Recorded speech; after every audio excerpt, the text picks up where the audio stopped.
One of the key messages from our previous roundtable before coffee was building the right teams, have the right teams around you. Our next roundtable will be looking at an important question as well. What are the new talents and skills that life science companies need to be getting on board? And not only how to attract them, how to retain those talents. So, to moderate this roundtable, I will introduce a consultant from the Russell Reynolds Associates, Frederik Alberchtsen. Is that correct? Good enough. Thank you. Okay, the floor is yours. Yeah. Hello, everybody. Thanks for joining also to the panel here on stage. My name is Frederik Alberchtsen. I am with Russell Reynolds. I'm part of our global health tech and biotech practice there. For those of you who might not know Russell Reynolds, we are an executive search firm, so work on placing CEOs, C-suite, and board members as well. I have a background there where I worked with biotechs, helped them scale and grow. And prior to that, I was with McKinsey, Novo Nordisk, and also had my own startup for a period of time. With the work that I do with biotechs, I know how important it is to get the talent equation right. So it can go horribly wrong or it can go well. But I would now just like to quickly introduce my panel here. And then come back to teeing up our session. So right next to me is Claude Bertrand from Servier, industry veteran, 25 years, international roles, different big companies, have seen a lot of things coming and going, currently serving as CSO and EVP, head of R&D for Servier. Welcome, Claude. And next to me is Marie Catoire, and Marie is with TreeFrog. She's Secretary General there. Has a passion for startups. I think you've helped 10 years helping startups come to life before finally joining one. So that took some time, but glad you were there. And then Vanessa, who's here, sits with Kurma partners. I think you are in 7 active boards at the moment with the investments you have. And I know you're scouting and looking for pioneering investments. Very nice to have you as well. And then finally, it's Elsy Boglioli from, you founded a company called BioUp in 2019, advising companies on how to scale. And you are, I think, 8 board seats you have now, I think, and you say that you join boards where you are passionate about the topic. So it's very good to have you here as well, and you have a long background from consulting and also actually as a CEO from Selectis back in the day. Welcome to all of you. And Bernard, not least, you are joining us by it's good to see you, and you're joining us remotely. Bernard, I think we could call him a successful serial entrepreneur, currently CEO with GenSight, Brain Ever, I think it's called, and iBioNext, where you are chairman. So very good to see you as well, Bernard, and welcome to the panel. So as I said, the purpose of this talk is really to think about how to get critical talent from the growth journey. And especially when you are in pioneering fields like the panelists are here, where often when you're a pioneer, the market is hot, everybody is looking for the same talent, so it's scarce and the competition is there. It also often requires that you think differently about your culture as well. So it's really quite a big mouthful to consider as you are looking to attract and retain. And these days we are not helped by the financial markets, right? So that has just, I think, even further challenged the way we think about it. So today we'll just quickly talk about the scarcity, how we think about it, what the challenges are, and how they are very different from different people in different organizations. There is no one answer, I think, is what we will arrive at the end. But maybe Claude, I leave it over to you first. At Servier, digital and tech is becoming sort of core and part of your R&D organization, right? So that's something relatively new. How has that impacted your the challenges you have of integrating and finding these people to your organization? Thank you, and thanks for the organizer for having me to this round table. And this is not French. Normally, as ladies first, so I'm really sorry to start.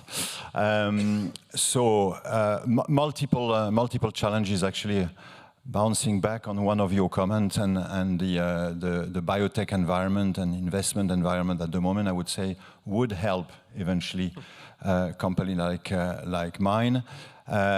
Because we have a very different model in a way, and also a really long-term view with no shareholder, which can be attractive to some, but we'll come back to that. So yes, to start with the challenge is actually, even for a well-established company like ours, we are looking at a new therapeutic area to enter, very competitive, and in competition with small biotech as well. And we are looking at skills, especially in the digital world, data especially, computational scientists, which are basically searched not only by the pharma, the biotech in the health business, but by the way, every business in the world. And so that's a major challenge. And I always look at attracting talent and then retaining talent through two different angles. One is obviously expertise and technical, and we have more and more paths in university, basically with dual biology, chemistry, but also data science and computational scientists. So you have to very early on in schools and university paths that offer those type of options to be early on, basically in the walls, to follow and advertise for your company and to follow these guys. But the second element for me is the soft skills and sense of purpose. And what I've discovered fairly recently in the last year or two is that younger generation are looking now at very different aspects of life in a company. They are much less driven by money than what I've seen 10, 20 years ago. And success for them looks sometimes very different to what we were used to 10 years ago. And I think that's something we can play with. So obviously at Servier, we have the chance of being a foundation. And basically, patients are the ultimate beneficiary of all of what we do, and we are reinvesting all of our profits in many things, but a lot in R&D. And that speaks to a young generation. So I think that's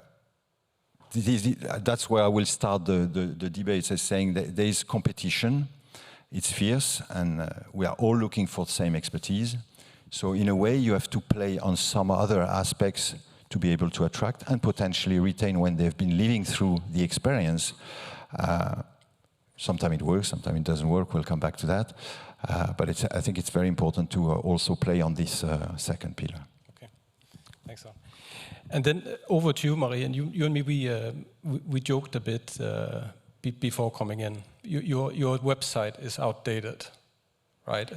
You're 80 people at GreenFrog, we're actually 100. So Marie is a recruiting machine. Now, the question I have for you, right? You joined in 19 and you're now 100 plus people in your organization.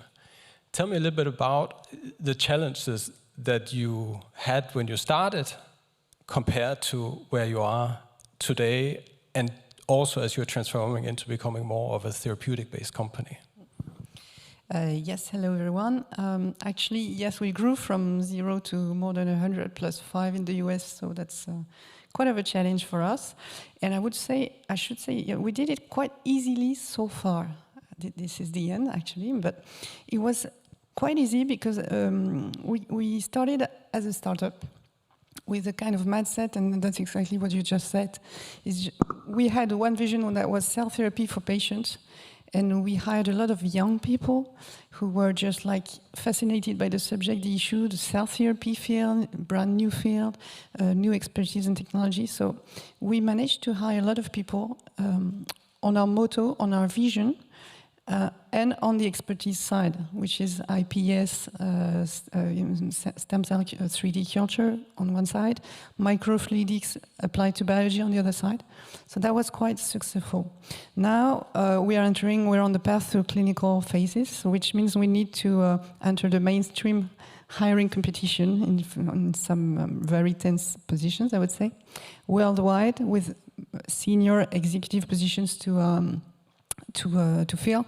So I think we're now entering a new subject, a new organization structure, and I would say employer brand issue. Okay, great. Thanks. Vanessa, when you look at sort of the components of your job, right, trying to find you're looking for what's next, right? So you're actually on the next horizon compared to almost what we're looking at today. What are some of the issues you see when you hire for, or actually want to invest in companies that are pioneering new fields? Yeah, and you're right. It's probably, I came from the industry. I spent 15 years in the biotech and pharma industry, and the fundamentals are the same. But I had not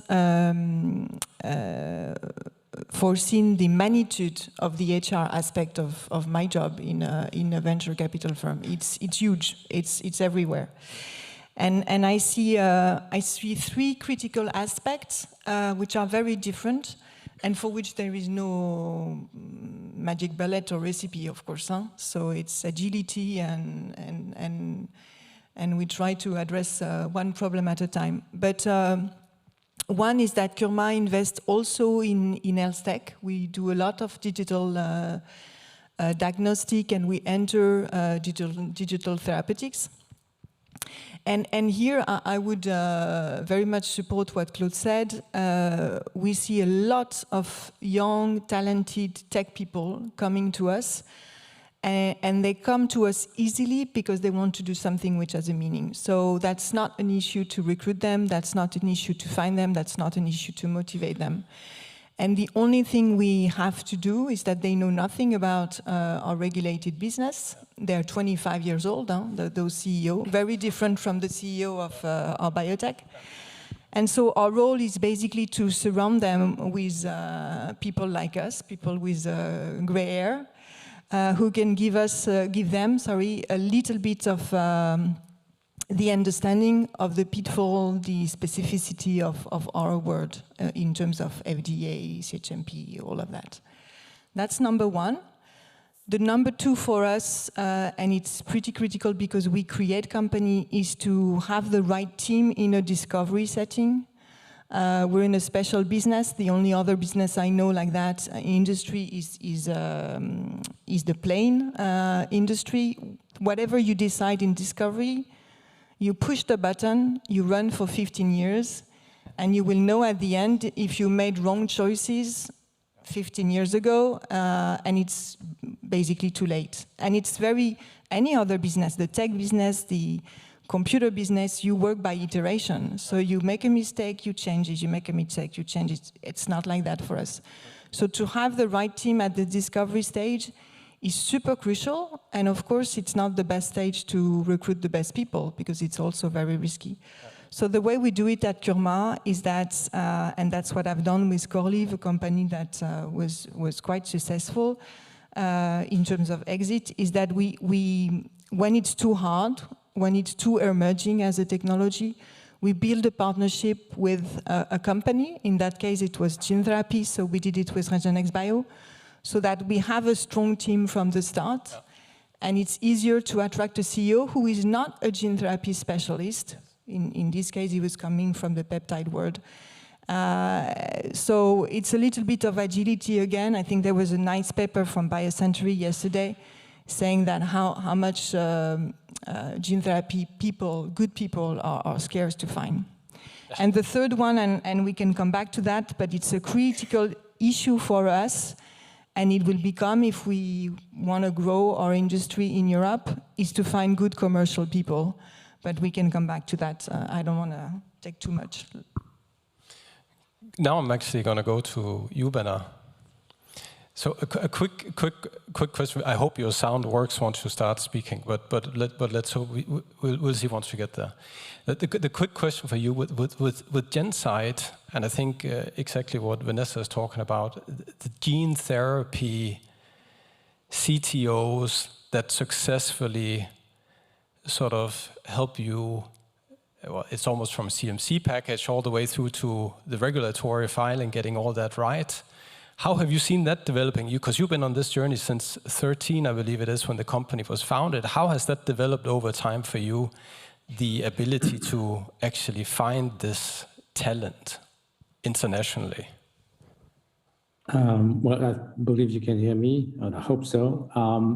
So yes, we started with a kind of an easy, sort of an easy task, was to recruit the scientists and the engineers that really are at the early stage of the development. And then when it comes to really more complex issue like the manufacturing process development and then the manufacturing, which we are not doing ourselves, but even if you're working with CDMOs, you absolutely need to make sure that you control what the CDMO is doing. So that really start being very difficult, because you need to recruit C-suite people who is really experienced, because we don't have the time to make mistake, and we don't have the time also to lose because of just the financing situation. You need to find the money, and you need to deliver on the proceeds that you're investing into this. But that turned out to be complex. We made mistake, of course, and the most important point is that you have to have a team that realize that there's a casting error, and that you need to change rapidly and to find the right person. That happened, and we experienced this. And also now we are in a very new area of this journey, because we had to start finding a commercial team. And in gene therapy field, I mean, not that many people in Europe, so probably always the same. So I hope that there will be not too many other companies soon that will be ready to commercialize, because I don't think there's a large pool of people that have experience of market access, launch readiness in the gene therapy field. And there is another complexity which we have been facing since last year, is that you need to recruit also not only in France, but you need to recruit in other European countries where you want to commercialize. And that, of course, is another complexity, because it's a different, even if they are European, it's a different culture, it's different expectation from the people. They're experienced people. They've been in this situation before, so they're not necessarily cheap, but they're also looking for really playing a role in the company. So that's really imposed to GenSight to completely restructure the organization, make sure that we have all the necessary places where people can express themselves, can participate to the decision, or at least be involved into the decision-making process. So that was a difficult journey, and Elsy is at our board, so she can comment on this. It's not been really easy, and I think we accept that we can make a mistake. Thanks a lot, Bertrand. But I think I can tell you, you're not the only ones that are fighting this specific, super technical. I mean, because there are very few people that actually have done that journey, right? I think in Europe we can probably count them on two hands, right? So I think I understand your challenge. Elsy, just to sort of continue on a positive note with the challenges, right? So given current sort of financial market situations, almost a complete halt on IPOs, a little bit of retrenching with the VC firms looking at sort of keeping the lights on and where they are. How do you think that will impact the overall availability of talent in biotech? It's a very good question. Indeed, the financing situation is a critical issue we're all facing right now. I think first point to get back to the talent topic, one thing I find interesting is it has become top of mind for everyone. When we organized this event the first time, we had a roundtable on talent, and we've been having it ever since. But what happened yesterday was quite interesting. There was a roundtable on financing led by Philippe Lopez, who's the Chief Business Officer at Ipsen. And actually, Philippe and the rest of the roundtable were mainly talking about talent. And they said, it's interesting because we're supposed to talk about money, and we're only talking about people. So I think that was quite a good learning. And it's interesting to see that we've all realized that money doesn't get things done. It's critical, but people get things done. Then back to your question, and sorry for the sidestep, on the crisis. I think the good thing is maybe some more talent will become available. So one thing we see in Europe is that there's not a lot of crosstalk between pharma and biotechs. There's much more of that in terms of talent switches in the US. People leave big pharma, join a biotech, leave a biotech, join big pharma, and they do that a couple of times in their career.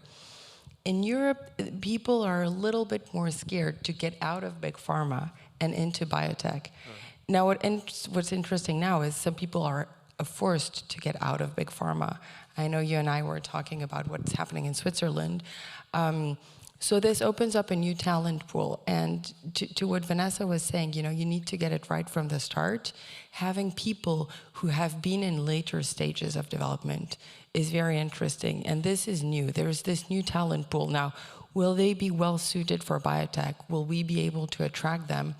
It still remains to be seen, but at least it's an interesting new pool that we can look at and tap into. So I think that's the first thing that the crisis changes. And then the second thing is we need to learn how to hold on to our good people. If we are cash constrained, of course, the question is, where do you cut to extend the runway?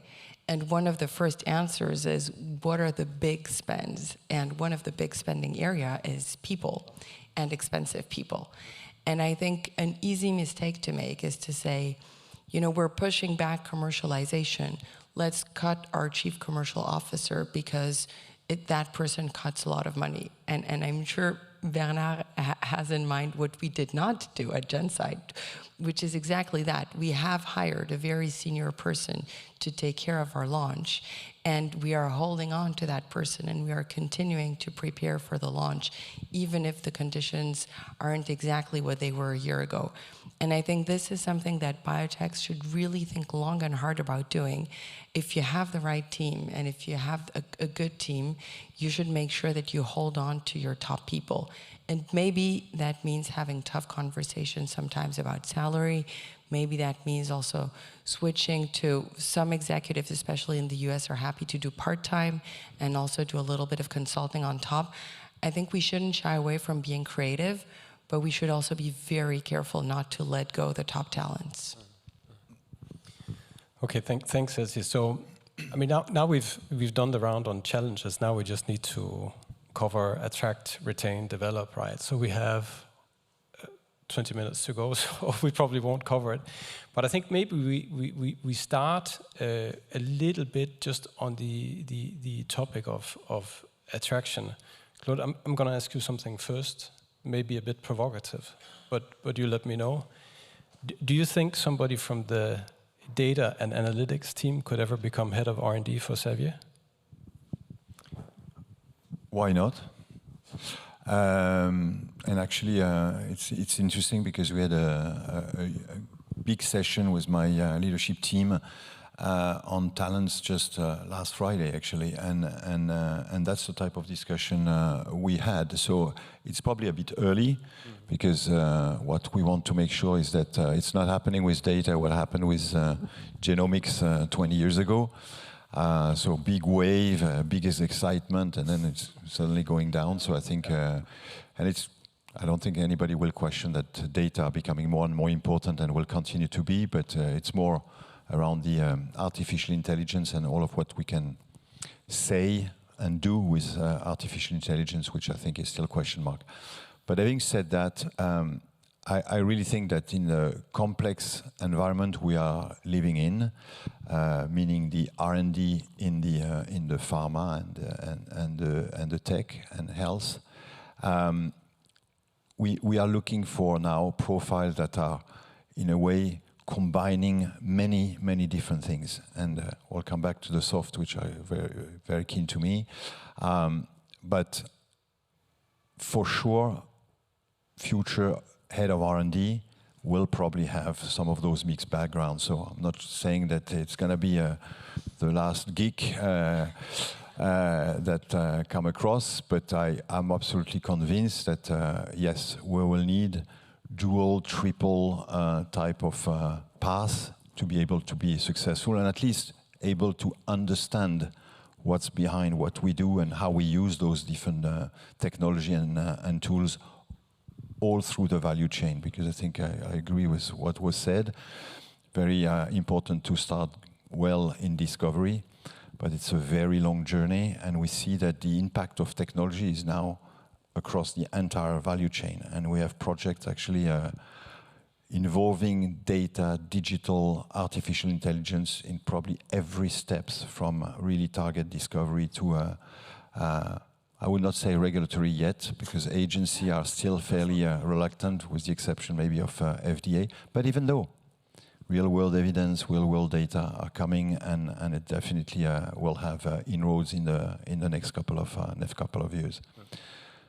So the short answer was yes. The long answer, you heard it. All right, good. And then if I jump to you, Marie and Elsy, please feel free to chime in. But a little bit about culture in terms of attraction. How long will culture get you to find the right talent? And then maybe Elsy and Vanessa, you could chime in once Marie has talked a bit around how do you work with the culture at a board level to ensure you stay front and center of potential job seekers' mind? I think the topic of culture is not ours specifically. It's every company's issue. I hope it will help us forever, but we do have to work on our corporate culture. Nearly every company now and then has value, mission, all that. The thing is not to have set some values. The thing is how you make them live in time, while in our case you're growing, and you're growing international, which is just adding different parameters that are not that easy to cope with when you're still a Australian, very young company. So what we do is that we try to have this initial corporate culture that seems to be cool, fun, and efficient in terms of what we do, for what we do. We try to bring in across the years, across the fact that we're going to get into a very regulatory world, which is a bit opposite to the initial startup creativity environment. So that's our big now issue.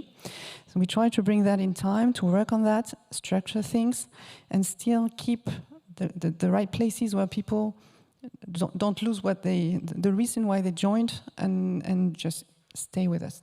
That's one of our really good issues. And I think it goes for it suits to any time of company actually. It's just that when you're small, you try to do the best you can, but you don't have necessarily all the means for that. So you just try and see if you can proceed. When you're big, probably it's more difficult to move everything. You can't move everything at the same time. So yeah, I agree. I think first of all, we're in healthcare. That's lucky because it means if we do it right, we have a purpose. And in the case of TreeFrog, I think it's particularly true, and this is really felt by everyone. There's a very, very strong culture which was also set up by the founders and by the first chairperson. And now with the new CEO, so I'm chairing the company, and we're all trying to make sure that this culture sticks. But to some extent, as Marie said, we need to make changes, and we need to have every employee understand that we're changing because we're successful. And I think that's the key thing, which is sometimes difficult, because as we regulate more, as we have, SOPs, a quality environment, there are a lot of things which feel like they're hindering creativity and freedom. But the reality is, it's all happening because we're doing great, because we're advancing with our programs. And I think everyone understands that you cannot inject anything into a patient, right? So it's bridging between this entrepreneurship culture and the fact that because we're so good at it, because we're fast, because we're making progress, we need to have more rules, but it's all to serve our purpose, which is, cell therapy for all. And I think we have this very strong culture, in particular at TreeFrog, and it's for us, from the board level to every employee level, to make sure that we keep that. And we've also been careful about who we recruit. And now we have the US challenge, but we have one of our founders who's actually in the US and who's going to be interacting very closely with all our US employees to make sure that we kind of transfer the culture there. And it's going to be part of our key challenges in the coming years. Because I can imagine that the change to the US, which I think is always a super complicated one actually to make, right? Going over the pond, right? How do you see that? Can I just, maybe Vanessa, can you sort of see when you have your companies jump over to the other side, what do you see as challenges there? Yeah, and there are little tricks that we try to do when we move to the US, because we all know it. Any company which is successful has to move to the US. The access of capital is there. 55% of the sales potential is there, and the FDA is there. The clinical centers are partially there, so you have to go to the US. And you're right, it's difficult, because if we are a bit cynical, a European company going to the US may not have the brand to attract the best people. And there is, we work in a very international environment, and probably very common, even if Sweden is not France, and it's not Spain, and it's not Boston, and it's not San Francisco, it's more or less similar. So we don't have a lot of diversity, fortunately or unfortunately. But there are some cultural shifts, and so I sit on the nomination committee of some companies, and it's true that when we attract people in the US, we pay a lot of attention to whether they spend 5, 10 years, 15 years in Europe, and it's a true plus, because then we know that they have, it's not so much that they have the codes, is that they have the willingness to be interested in people coming from Europe. Yeah. And that's probably the key with American. I love them, but we don't want to have a culture of arrogance and basically 2 silos created. I just want to react to that, because I think it's a very, very important point. It's a culture, and so while building the culture of a company at the same time, and trying to stick to it, and at the same time opening up to diversity. And as probably you all know, Servier took 65 years to decide to go to the US. And so far, I'm touching wood, has been a great success. And one of the reasons of this success is the CEO there has been living in Europe and working for international company for a relatively long period of time. Novartis and then Shire, but really living in Europe, and that makes a huge difference. And therefore, when I change and hire the new regulatory affairs guy for global R&D, but based in the US, running the US operations for regulatory, again, I pick somebody who have worked for Roche for probably 17 years, and so great knowledge of FDA, true American, but complete understanding of the global world. So not only from a culture point of view, but also knowing that when you deal with FDA, it's not like dealing with EMA or PMDA. And that makes a huge difference in the acceleration for registration. And I would say that when we go into the market and help companies like yours recruit for that, right, we always look at people with European affinity, right? It is it's almost like a self-selection process, coming as a European biotech, wanted to put your regulatory head in the US, if the person has not lived in Europe and loves Europe, the likelihood of them raising their hand and saying, this would just be the coolest job ever, is actually not that high. Whereas when they've spent time on the ground here, they have a tendency to be much more interested actually and coming back to having a mix of US and European. So thanks for that, Claude. I can see we have 10 minutes left, and I might just want to do a quick Q&A, but first I have a question for you, Bernard. We're still on the topic of attraction. When you hired your CCO and equity is not worth as much as it has before, right? How do you actually think about remunerating leadership in biotechs today? Has that changed how you think about it? Of course, you have to believe in your value story, so I understand that, and there's a bit of a dip in the market, etc. But in general, do you think you need to think differently about remuneration, long-term incentives, etc., for your leadership team at the moment? Well, I think yes, I think we need to change a little bit our way of doing. The issue is that as soon as you're public, you are regulated by a number of rules, and and also rules are different from country to countries. You've got the tax issues that are also different from US and other in different European countries. So it is difficult to really think deeply into completely changing the system. However, I think when people are joining us, I mean, this is because they believe that there's a lot of value that could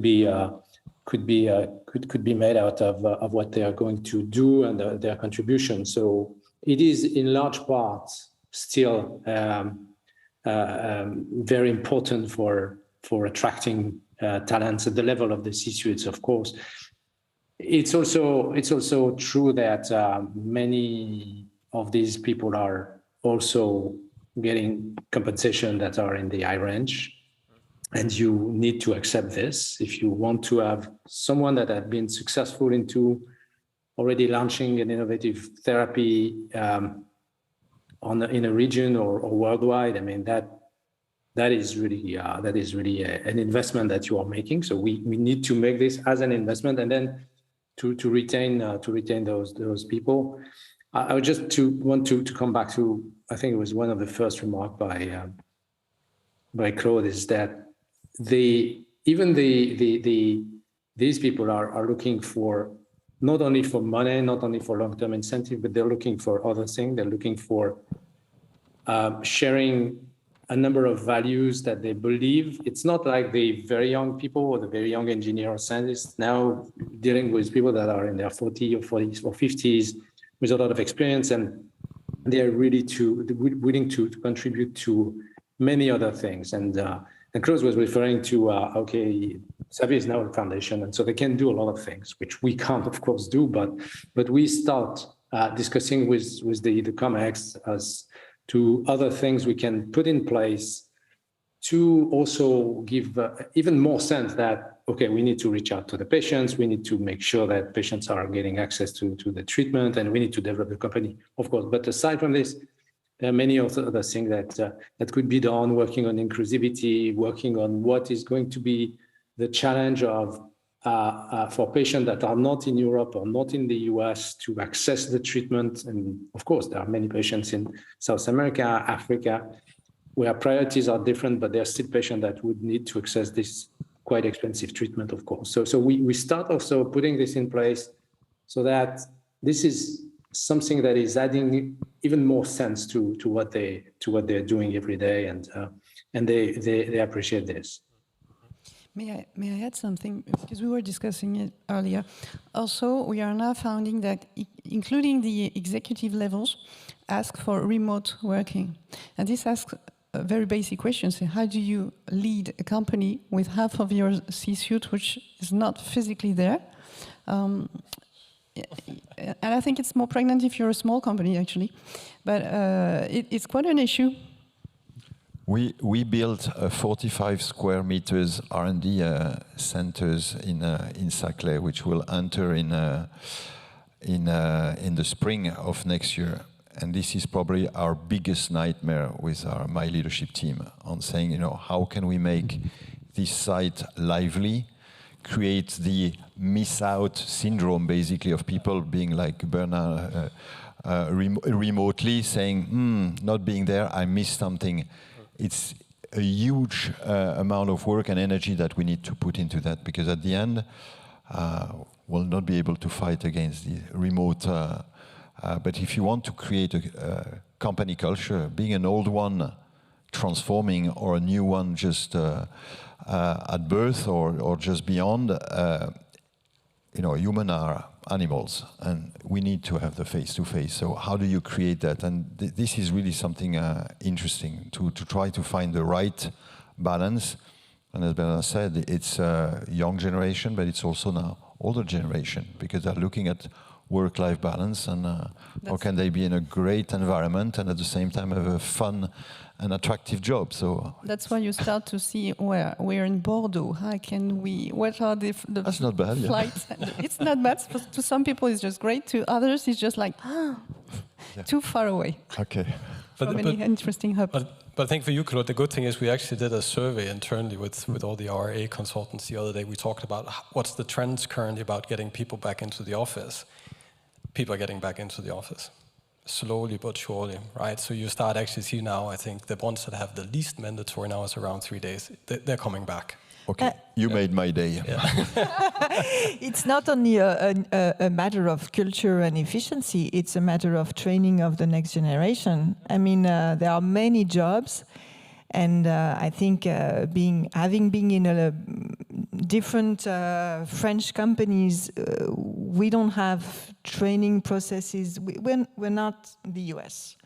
We're more system D in terms of training and getting experience. And it works when you're with people, when you basically watch the older people more experience, and that's the way you learn. So if you don't watch them because you're not there, it's difficult. And for us in venture capital, there is no training of the young people. You train by being there, by listening to a negotiation, by understanding how you attract a management team. It's all body language. It's there is no book to learn that. So I hope I fully understand and listen to that desire of freedom. But I hope that beyond, hopefully, the pleasure of being a team, because it's a pleasure when it works, the young people will also understand that for a lot of job, it's the way to learn. It's the way to get better, much better. You also have to work on the work environment. It was quite interesting. If you are interested on YouTube, there's a video that one of my colleagues sent on the new headquarters of LinkedIn in the Bay Area, and how they made the concept evolve as we were going through COVID, and how they transformed the space to make it as attractive and as flexible as possible. And I think that will play also a big role. If you are better off in the work environment than you are in your living room, I think that can help as well.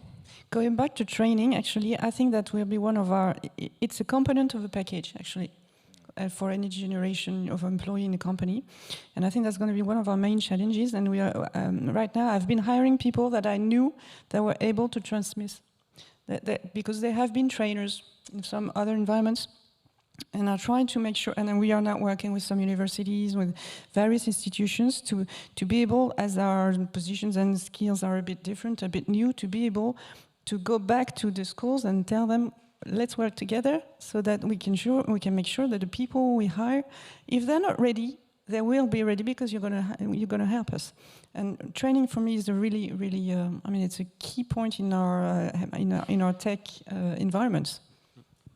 France Biotech actually also created a coaching program. So for people who are kind of old-timer of the industry, still working, but being able to coach young generation in startups and biotech. So I think that's another way of trying to build a bridge. And yes, I lead a group with France Biotech with the University of Paris-Saclay on understanding how they make sure that everyone that goes through them in some aspects, is I mean, compatible with our the company's needs and future needs.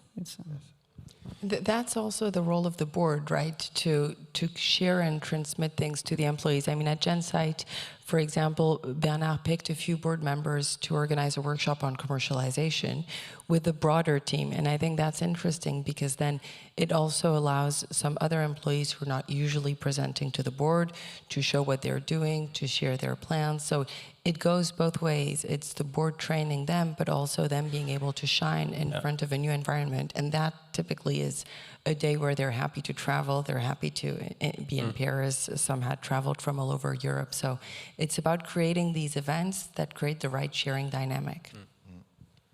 Okay, I think we could talk much more, but we have about 5 minutes left. So what I would like to do, if there's anybody that in the audience that has questions for the panel.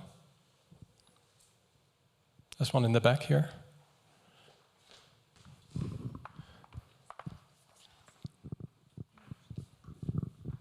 So, question for the panel: is it fair to say that we have, in the last decade, more and more talents inflow from the big pharma to our SMEs, biotech?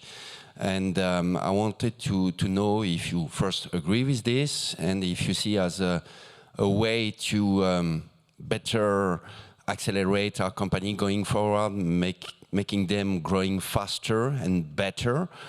And at the same time, if there is still some challenges with this because of the culture or anything else. Thank you.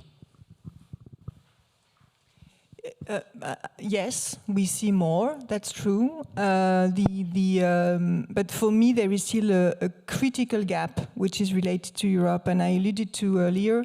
Of course, there is the culture shift of big pharma to biotech. Well, I mean, we'll know that, so let's not spend maybe time on that. For me, the critical gap is the commercial people. When I was at Ipsen 15 years ago, I went through a CHMP review and launched a product, and I did everything from market access to CHMP review to positioning to branding to the logo to everything. Today, very few people in Europe do that because it's been organized thanks to Taylor, and you have 7 different people doing it on, of course, 7 products. And therefore, you don't find someone in Europe who has launched a product in terms of building a positioning. They receive something from the US, and of course, they will do market access because pricing is something which is European. So market access, yes, KOL management, of course.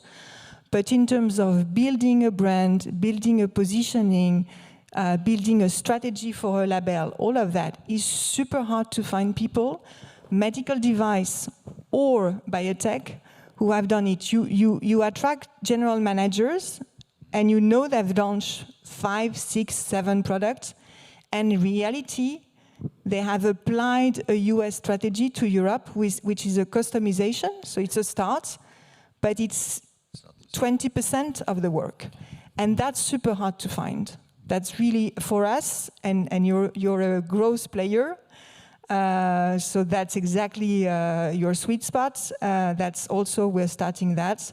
When we get to that scale up of the company, that's a main challenge. And we probably are going to need to find combining US people and European people to create duos. I don't know. I don't have a solution. But for me, it's a gap. Maybe just one comment from my side. That's an excellent point. I think the good thing for you, like I gave Claude a good message before about coming back to work, the good thing is there is actually quite a big outflow of commercial talent at the moment from pharma, primarily driven by the fact that they figured out during COVID that we can actually do commercial models differently, right? The problem is, exactly like you said, you ask, I know that you would say, yeah, I want somebody who has launched products, but they also need to be entrepreneurial. Today, when you ask somebody, are you entrepreneurial? They'll say, oh, I'm the biggest entrepreneur you've ever seen, right? But actually figuring out and assessing whether or not somebody is truly hands-on, down in the nitty-gritty, as you said, right? Can you logo, packaging, whatever it might be, are you there? There, I think if you've been in an institution for 20 years where you've been managed by PowerPoint, that's more complex, right? So I think that's something to take into account. I completely agree, and I think this is where two things. First of all, you need to be prepared to be wrong. I think sometimes you think that you hire someone who is an entrepreneur and that person isn't, and that just happens. And I think the person himself doesn't necessarily know it at that point in time. And then the other thing is, and maybe partly linked, one way to find out is in the discussion and in the package negotiation, because I think one thing which still hinders these transfers, and to your point, Cédric, I think there's still not enough transfers. I think it's about risk-taking. And I think there is still this perception that biotech is very risky in Europe, more so than in Boston, because in Boston, if you lose your job, you have 10 other jobs. In Europe, if you lose your job in a biotech, it's not that easy. And the people who are ready to make the jump are probably more likely to be the more entrepreneurial ones. Okay, I can see we are actually up on time. I really enjoyed the conversation. I hope the audience did as well. Thanks a lot to the panel. Bernard, thank you for being with us virtually. Good to finally meet you. And I wish you a good rest of the day. Thank you. Thank you. We will be starting and listening to an eminent discussion around mRNA application in innovative drugs in just 5 minutes.